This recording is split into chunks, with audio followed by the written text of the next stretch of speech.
Broadcasting live from the Business RadioX studios in Atlanta, it's time for Customer Experience Radio. Brought to you by Heineken Company, real estate advisors specialized in corporate relocation. Now here's your host, Jill Heineck.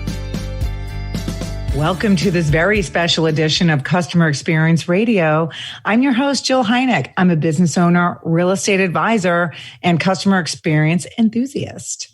One of the most important aspects of my business is making sure that you, as our client, is clear on the process, able to reach us for anything at any time, and to make it as stress-free as possible. And I'm really so proud when I see others in my industry also striving for this level of experience and doing it at a very high level. And that's why I'm super excited to have two of my very good friends and colleagues with Keller Williams Realty on the show with us today. They are our very first realtors extraordinaires to join us. Hello. Hello. Hello, Jill. Hello. So Debbie Sharp is the founder and the group leader of the Sharp Group. She has not only built a star-studded team of experts in customer service, design, project management, and marketing, but also the team of vendors that Debbie has handpicked to serve her clients' renovations needs.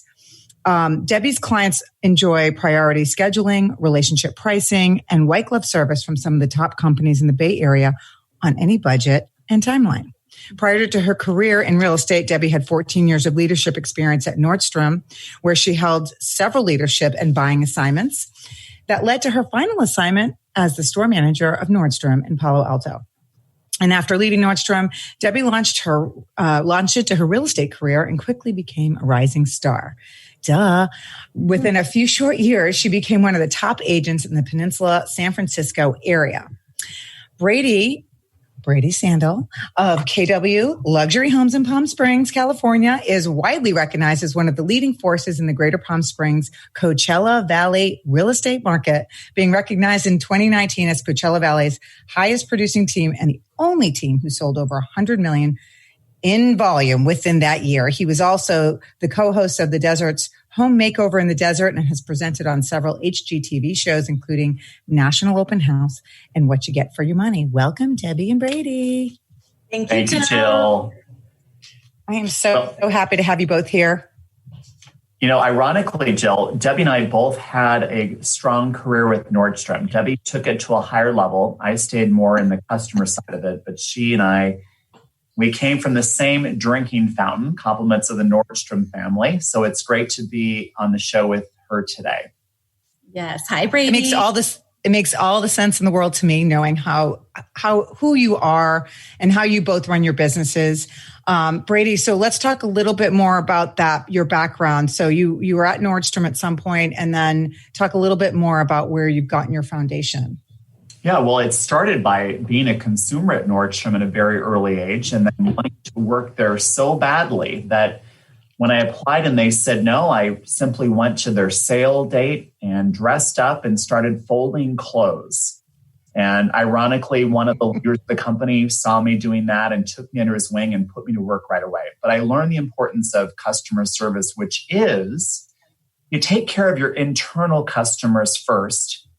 You inspire them, you lead them, you grow them, and they are then empowered to take care of the customers that hire them. So for me, taking care of our internal customers is a core value, and that allows our ladies and gentlemen to exceed the expectations of the customers who hire us. Love it. I'll start from within. Yeah. So Debbie, talk a little bit about your Nordstrom background and the other experiences that you've had around to build your foundation. Thank you. Of course. I love it, Brady. I love it. It all comes down to shopping. It all stops, right? It all starts and stops at shopping. I love it. So yes, I too loved, in a special manner, going to Nordstrom with my mom and my sisters. Sometimes each one of us would go by ourselves. And I was like, ooh, I want to work here. My mom's like, oh no, you're going to college, grad school, like retail, just shop there. And so, of course, I get out of college after several years and I was about to go on a little, I think it was Europe, but maybe it was just Hawaii. I can't recall. And I said, well, I'll just step into Nordstrom and introduce myself to the store manager. And it happened to be Jim A. Nordstrom, which is the young Jim. And he's doing great. And has a fabulous family and still involved slightly with the store. So that was in Northern California. And so I stepped in and he didn't have time for me. So then I was able to meet with the individual. Her name was Chris Rominger. I'll never forget this. This was several decades ago now. And I said, I'd love to just, work for the summer. I'm actually just out of college and I'm going to be going on a vacation. She goes, oh, we don't have any room. There's no jobs. I go, what? I'm like, are you kidding?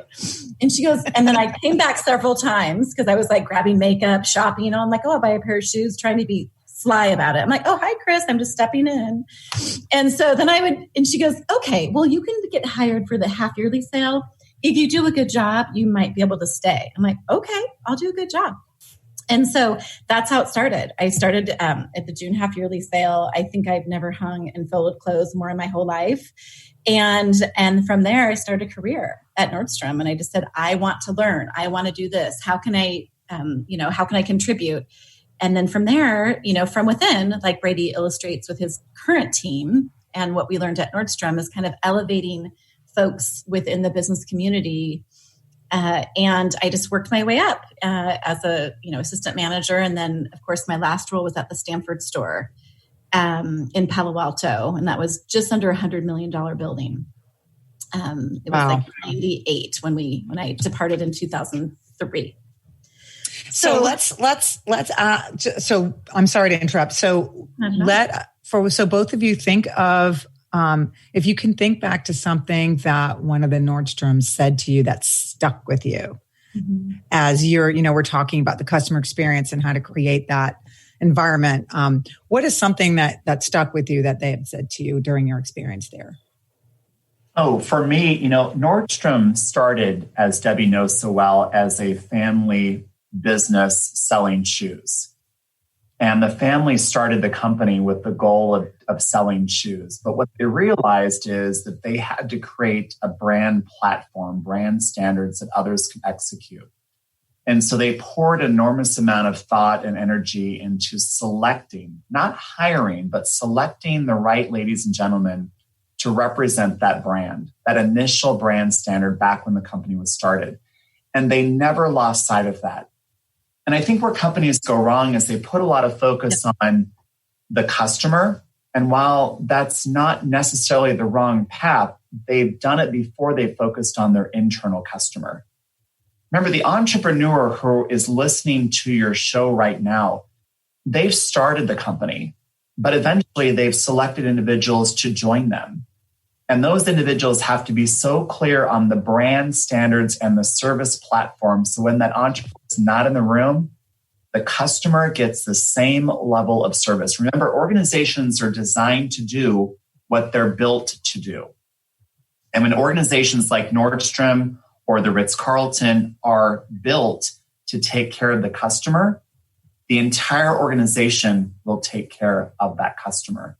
So number one, selecting talent, pouring into those talent, noticing that they're on a championship team, and to be on that championship court, they've got to hit those standards consistently, time and time again. I love it. Very similar, Brady. And so to Jill, to answer your question specifically, I think the number one thing, and I have two, if I may, that I really deemed from my earlier years at Nordstrom is what Brady illustrated, which is the inverted pyramid. So as you are growing up and contributing more in leadership at Nordstrom and making mistakes and making new mistakes and taking on bigger assignments, you slightly get further away from the customer. So the inverted pyramid where the core leadership, be it family or otherwise, was at the bottom of the pyramid and the customers are at the top. And then everybody closest to the customers as a leader, was our customer. So we're, and I do that very same action for my team. And nothing's perfect. We make new mistakes, but my job is, of course, like Brady said, to give customer service to our buyers and sellers. But my number one job is to serve my team, to make sure they are taken care of, that they have what they need. They have the right coaching. They have the right tools. And so that's my number one takeaway that I learned at Nordstrom and executed at Nordstrom.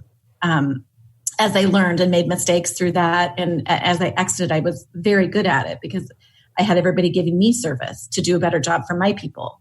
And so that's my number one focus for my team. And then secondarily, I think it all comes down as entrepreneurs and men and women and people and humans is we have to remember that we are not here to manage people. We're here to manage the expectation. And if that's the keeper of the brand, like Brady mentioned, like we're the keeper of the brand. This is what we do. That's, we're not here to say you do it this way and it's only this way and you didn't do it right. It's like, here's the expectation on a document that is memorialized on posters and throughout the whole office or at home or on your laptop or whatever it is. And like, let's make sure that we are managing that expectation with each other and our clients, because we're not managing clients. We're not managing our teams. We don't want to be managed, but we all have expectations that we are expecting of others and folks are expecting of us. And so that's what I've really utilized in my entrepreneurial role that I took from the corporate background that I had at Nordstrom.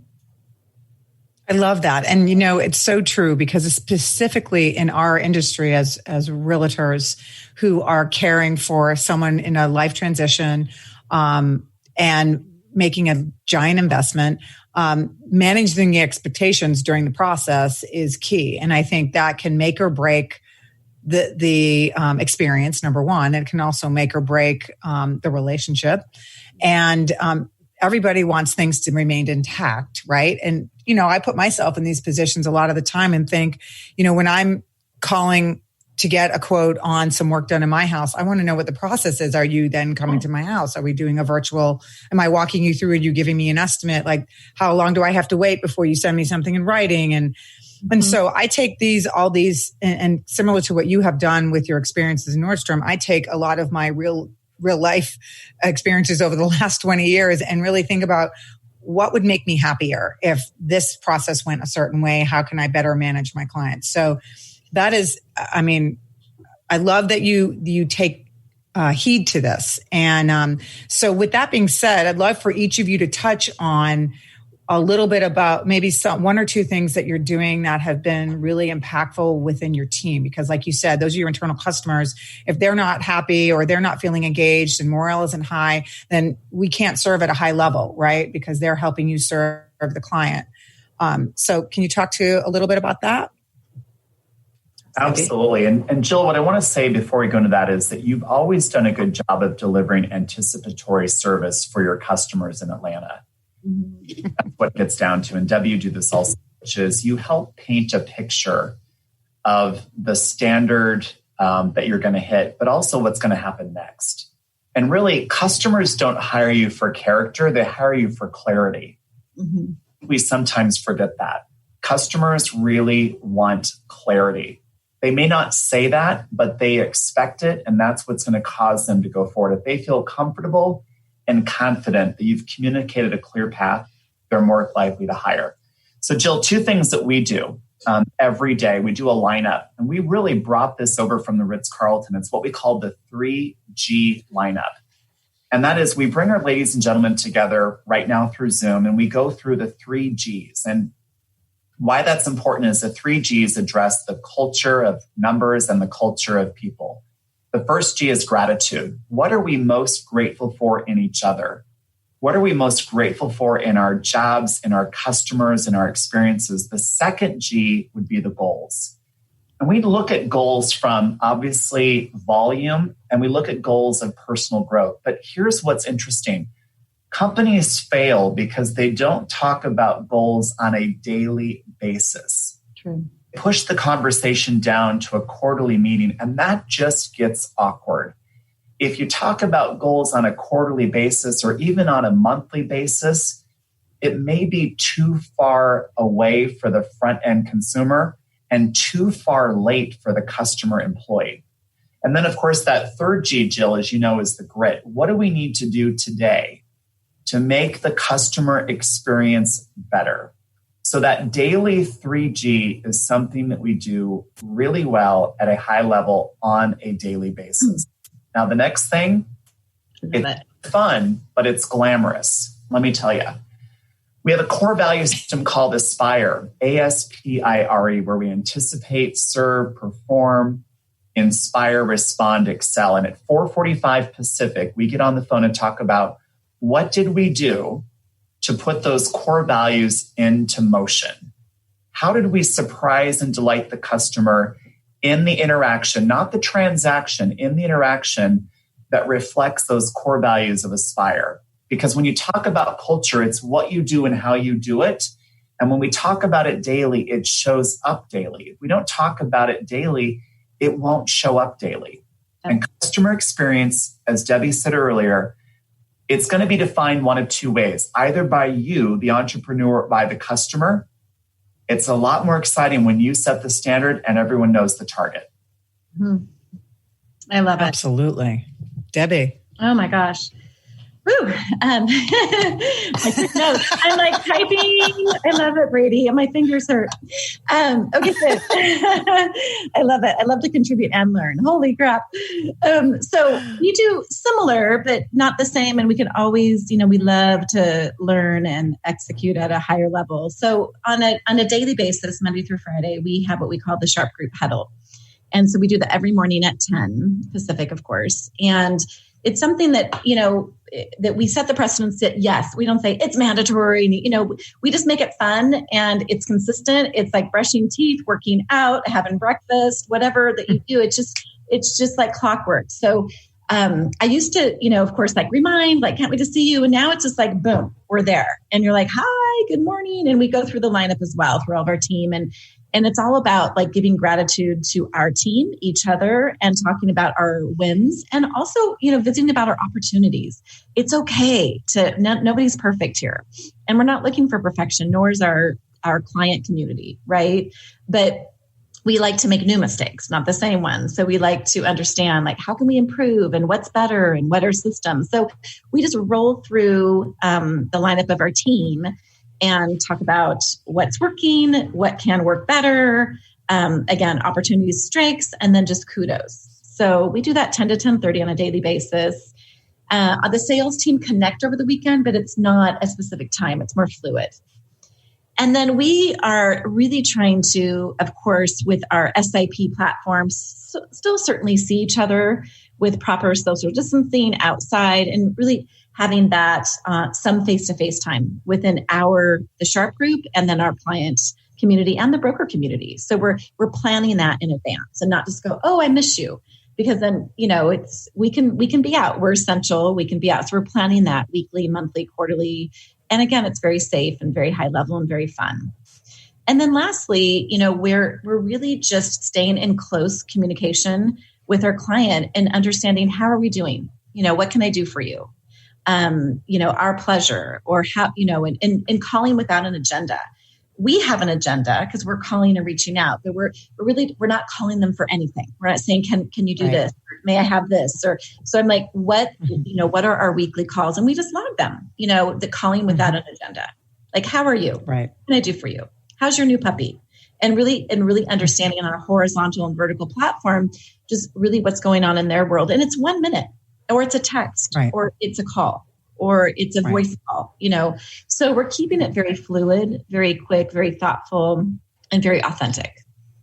And that's what we love. I love that. When people call me and they're like, can you do this? I'm like, when you call me, Jill, and say, I'm just thinking about you, or I text Brady, like, hey, do you have time for this? But it's not like by 10 o'clock tomorrow, right? Like, I just don't want to put more to-dos on my team's list. I want to manage the expectation and be fluid with both our clients and our broker community and our team. Here's how I describe Debbie to people, because we love to refer business to Debbie. She's in San Francisco. We're in Palm Springs. Mm-hmm. And what I say about Debbie is she has very few rules, but very high standards. Her gentlemen know exactly the standard to hit. How you get across the goal line is really up to them, but they know that they need to stay in to hit that expectation. It's a great group to business with. If you want to buy or sell in San Francisco market, clearly the Sharp Group is a great way to go. And Jill, you in Atlanta, you're just crushing it on taking care of the customer. You two have very high standards, few rules. You always step up, and your ladies and gentlemen do the same. Well, I appreciate the shout out. Yeah, sure. Back at you, Brady. Back at you, Brady. On that note, that's why we hang out together. Yeah, we speak the same language. So awesome. With that being said, y'all, so now that we've talked about, managing the expectation of the internal customer, your teams, how do you track ROI on how these things are going? How do you, how do you know they're being successful? Obviously, you're going to see, production, the usual benchmarks. But I mean, internally, how do you know that things are jiving? Well, I think there's the qualitative and the quantitative side. When you're talking with your own team every single day, as Debbie and I are doing, and Jill, you're doing this also, you can look for the cues and clues of what's showing up. It's body language, it's eye contact, it's anxiety, and it's also profit and performance. But I think if you're not talking about it daily, you miss the cues and the clues. So clearly, two sides of business. Quantitative, very, very easy, right? If you're listening to the show, you know the quantitative success of your business. It's a mathematical equation. The qualitative, it's not as mathematical, but it's as important as the quantitative. You really have to show up every day, like Debbie, with that high level of emotional intelligence, right? Your job is to pour into the people so they can pour into the people that have hired your customer, your employees, to get the job done. But it's a measure of looking at the numbers and having that high level emotional intelligence and intuition on the qualitative side. Critically important. People join companies for two reasons: leads and leadership. Yep. They can find leads in many different places. They cannot find leadership. People leave people. So be a good leader. Yeah. They'll leave less. Yeah. Yeah. I think so too, Brady. I always say, with folks, I've made my luck. I don't think people are lucky. I think it's a purpose, purposeful to have luck in your life. And my team, we've had change, of course. There's always reason for folks to move up and sometimes move out, we're coaching folks out, or there's opportunity elsewhere for them personally or professionally. And we wish them well. We celebrate their wins and their changes. However, I've had several people on my team for a decade and 2 decades, and several people that I led and was led by at Nordstrom. And, and I always feel that the opportunity to Brady's point is, and we'll get back to ROI, is leads and leadership. I always look at it as opportunity. Folks stay with individuals, groups, companies with opportunity. Right. Mm-hmm. Now, not just a crappy atmosphere with great opportunity. It takes, it's a combo. But if there's opportunity to do a great job, an opportunity not to be managed, to be, led and expected, an opportunity to change a position within the company. All of my people that are on my team right now have a slightly different position than they did when they joined us. And that's just coaching up and adjusting and doing hybrids and being current as our business changes. So on that ROI, our business has changed in a decade. We didn't do as we do now a decade ago. We've been perfecting it, and we're not practicing anymore, but we're always looking for opportunities to improve. So in our ROI platform, especially on the listing side, and then measuring our business at large on return on investment, we've taken to a whole new level. Just right now, we're preparing 7 properties that will be going on the market this year. And one just went on, and another one will go on in October, and then the lion's share will be November. And all of those have improvement monies installed for a better net income result for our clients and their properties. And some of them are $25,000, and there's one at $520,000. We have $333,000. I just looked at it before the show started, so I could be accurate. So it's not a save as approach. It's a business model, and we know, what is the highest and best use for a property, and depending on our clients' wishes and reward and risk platform, then we'll say, this is what we believe would be good for your net income, and this is why. So we really do measure the ROI. We understand, what is the house worth today? Doing nothing. It just is sitting right there in a very big way. Land value is all fabulous. And our average price point at large in the Bay Area is $2.5 million. So let's just say it's existing condition, it's $2.5 million. What needs to be done? Maybe nothing. Maybe it's at its highest and best use. And then we go in and just tie rope around them and do staging and execution and still, get more than they are expecting. And sometimes the property's worth $5 million. Sometimes the highest and best use is $3 million. So what is the installation and how much time and money to get it to the highest and best use for the most net income? And our business model is that we don't do anything with spending money, only invest to get a 3 to 5 times return. There's no sense to spend $1 and get $1 or $2 back. It's too risky and it's too much brain damage. Absolutely. So we really do measure it. But to Brady's point, this is not science. It's art and science. We used to think real estate was number one. I guess science is number one right now. Damn it. I thought we were always number one. And now now science is all sexy and number one. Damn it. But I just think it's art and science, guys. And here's one thing that Debbie hasn't shared. It's a secret, so I'm going to share the secret, but it's important to listen to this, Jill, and that is Debbie's always tracked one key measurable, which is client referrals. That's a way to know you're doing something right. And that is, if the phone calls are coming in with your clients, with future clients, that is the first measurement that you're going down the right road. So I certainly, as we talk about these big concepts, let's go back to the basic fundamentals. And that is, step number one for measuring your success is how many of your customers are giving you future customers, right? And we have to realize that when someone gives us a compliment, we're generally not real comfortable accepting it. If I said to you, Jill, I love what you're wearing today, even though we're on radio and I can't see it, you might have had it for years. When in reality, we should say, thank you for noticing. Shall I connect you with my personal stylist so you can get something like this, right?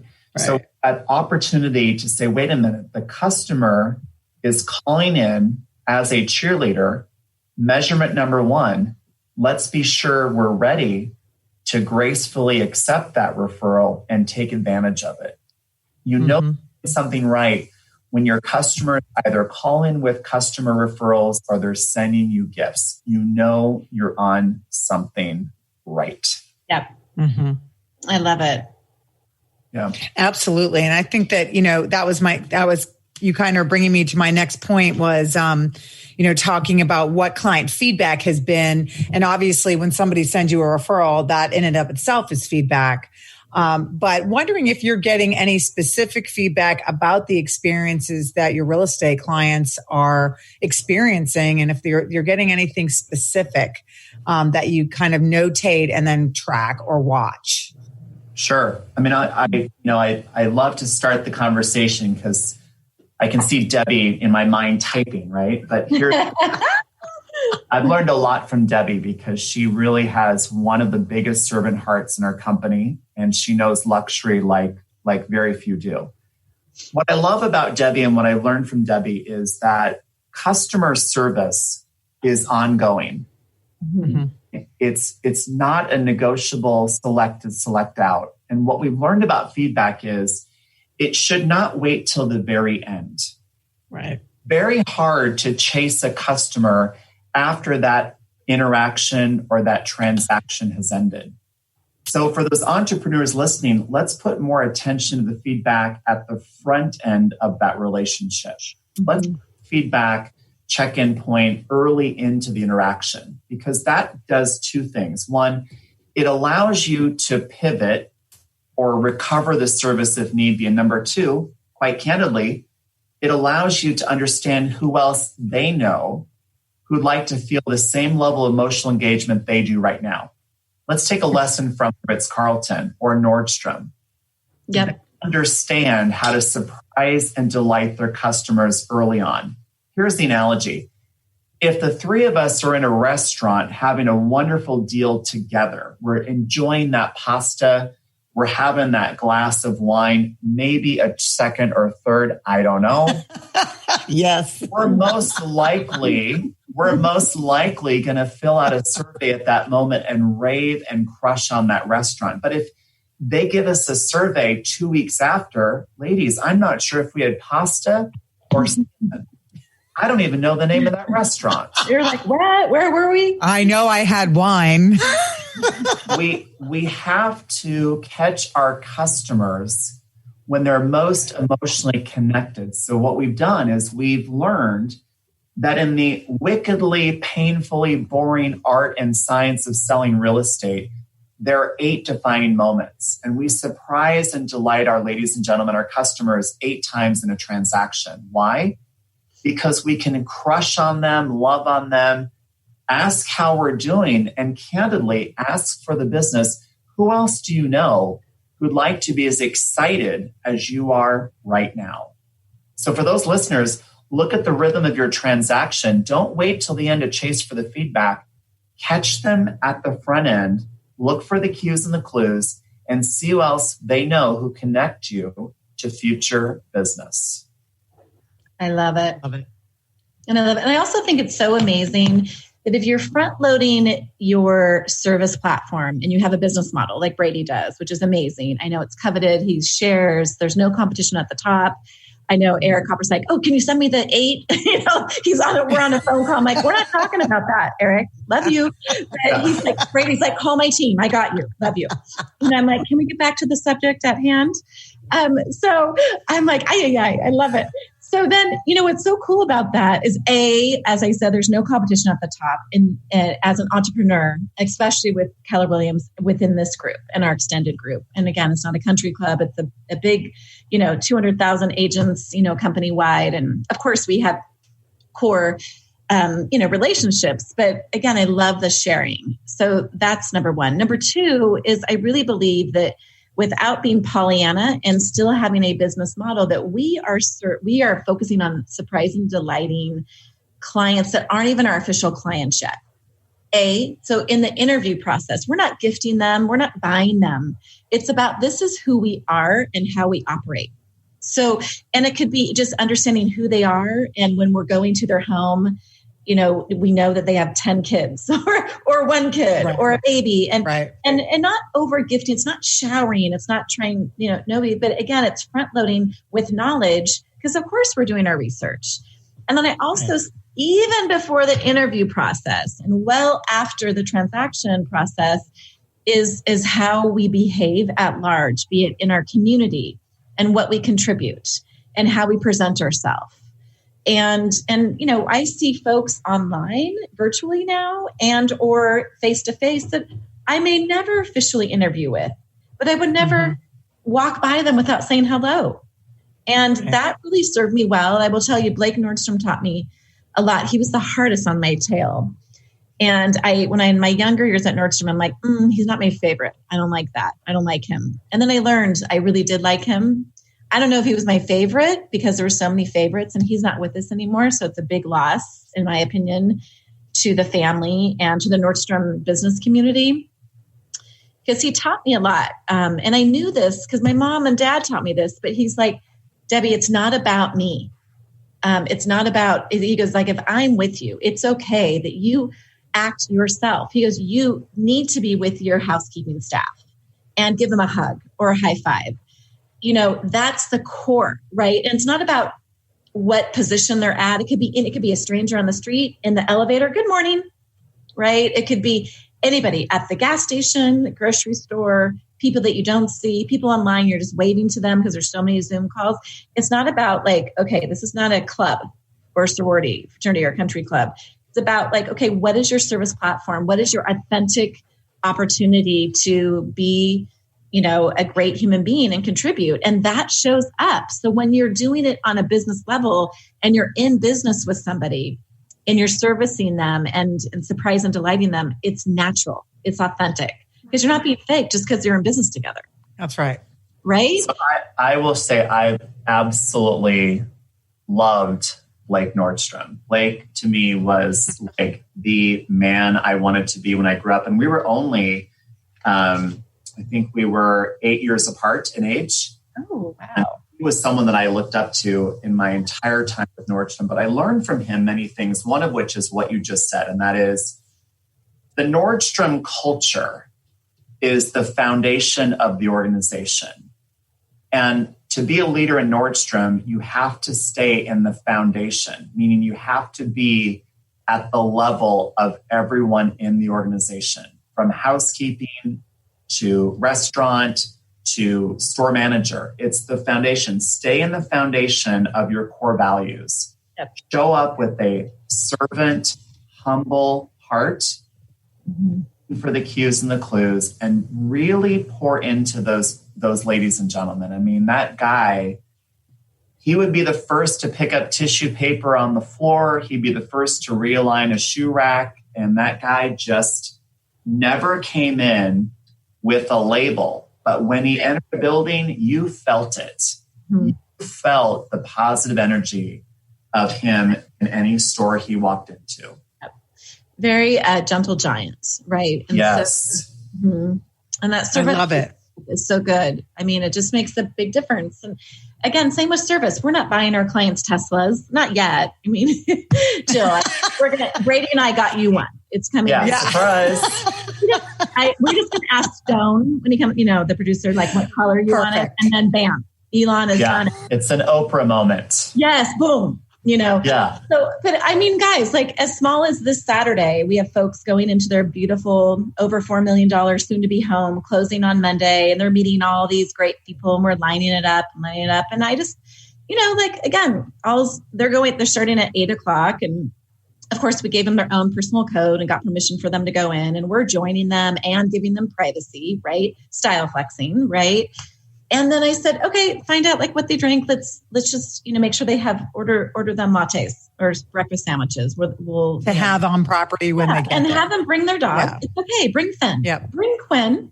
Yeah, it's okay. Sure. It's going to be your house in 48 hours. So we're not like delivering like an orchid this big for $2,000. It's breakfast.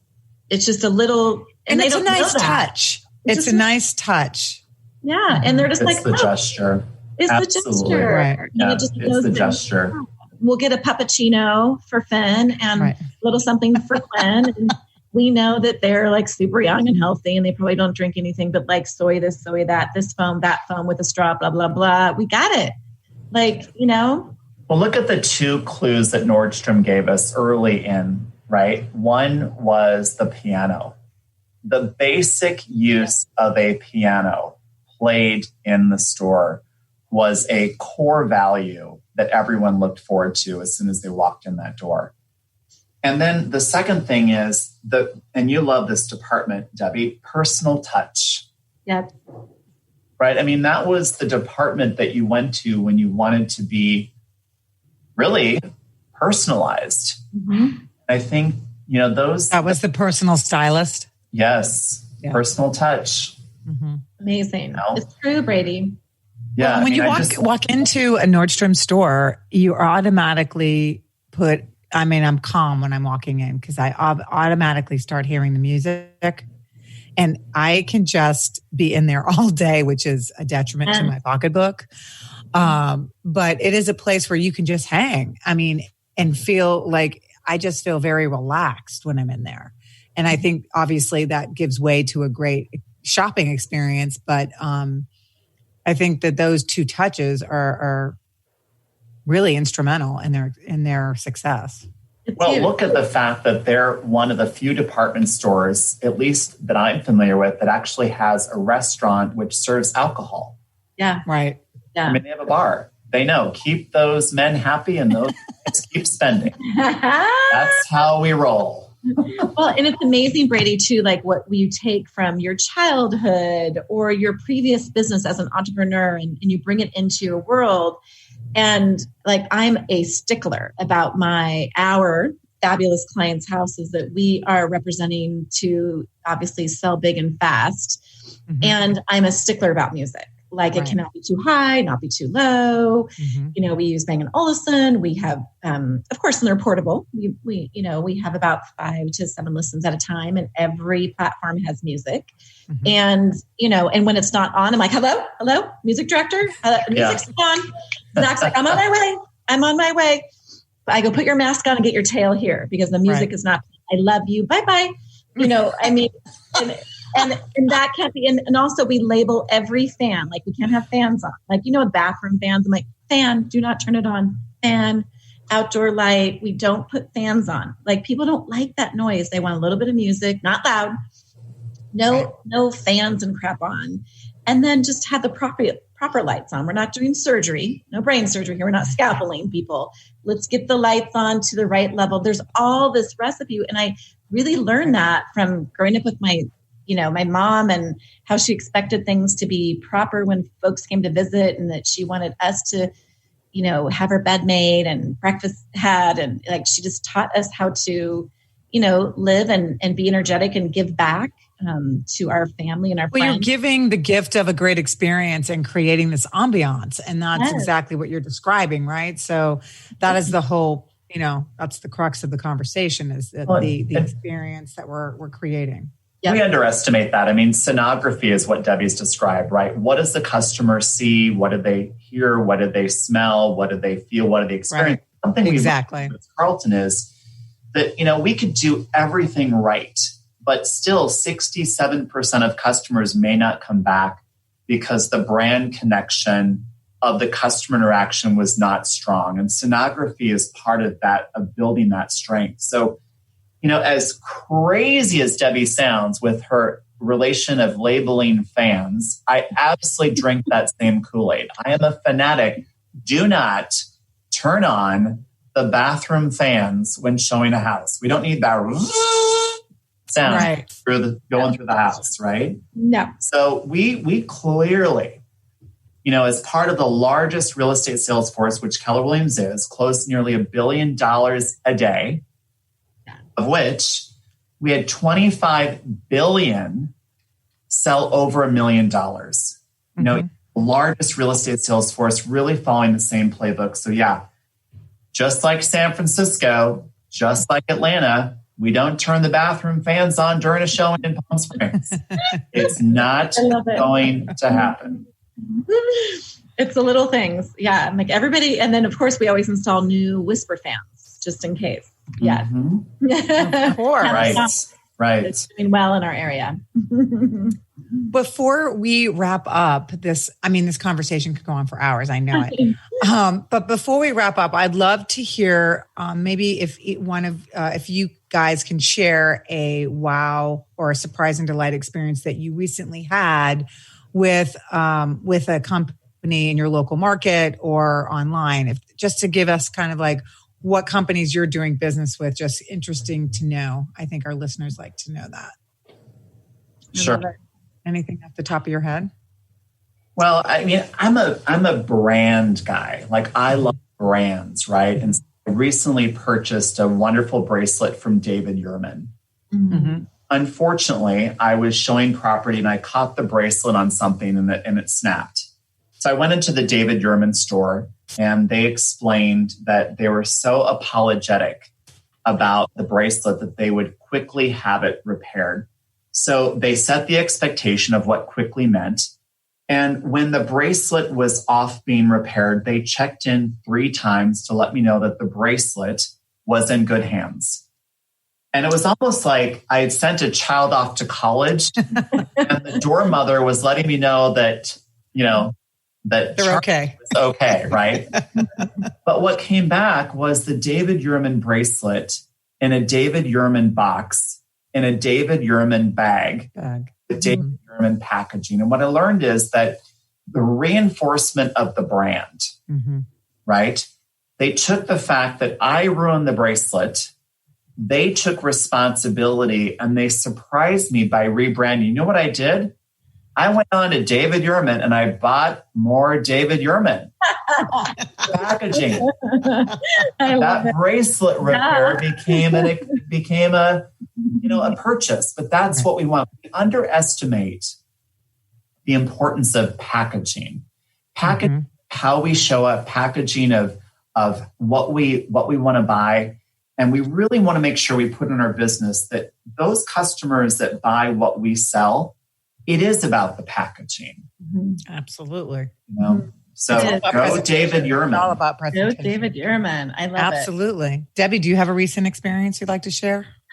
Similar. I mean, I think you know this, Jill, too. Like this necklace that says "Love" that Ava got for me. I mean, I circled it and paid for it, $500. I circled it. She goes, "Do you like that?" I'm like, "Oh, cute."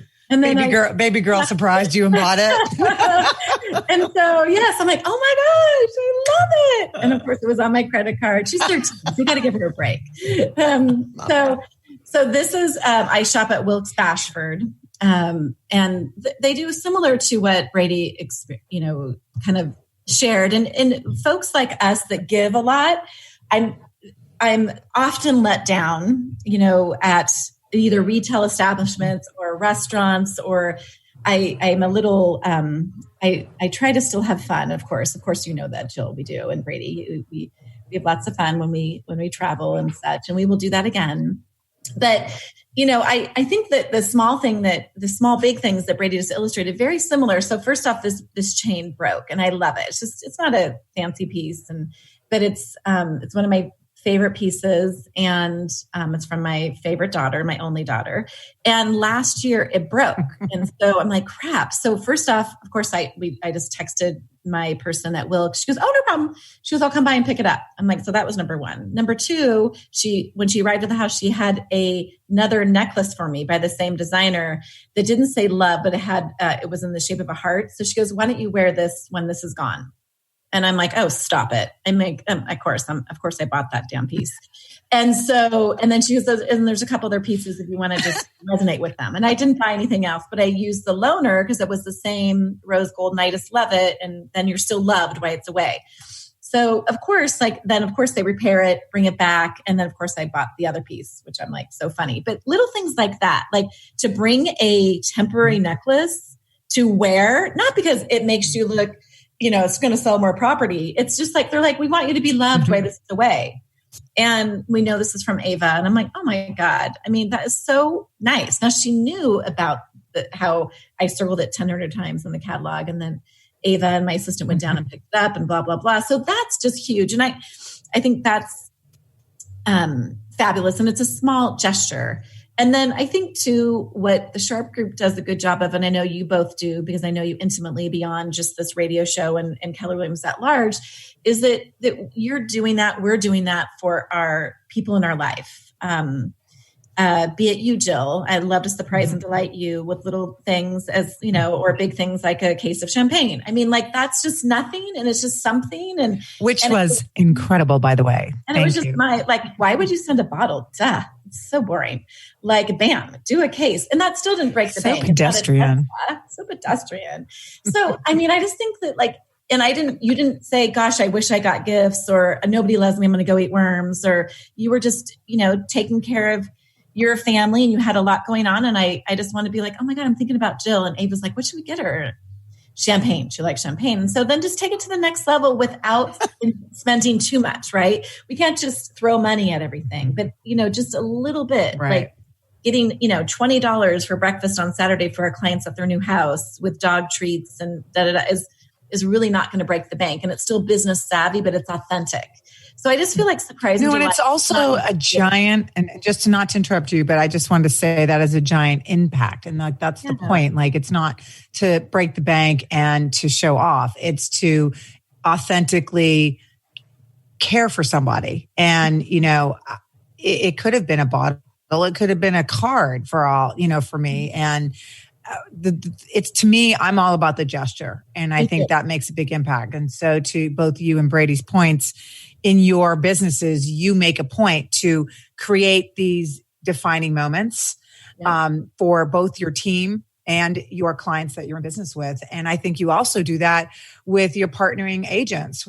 When you're sending business, referring business, I think those things also are evident in those relationships as well. And I think that makes that impact alone on those three segments of people that you touch is huge and is the main reason why I've invited you to share what you do and impart some insight on our listeners, because I think you take the customer experience to the next level.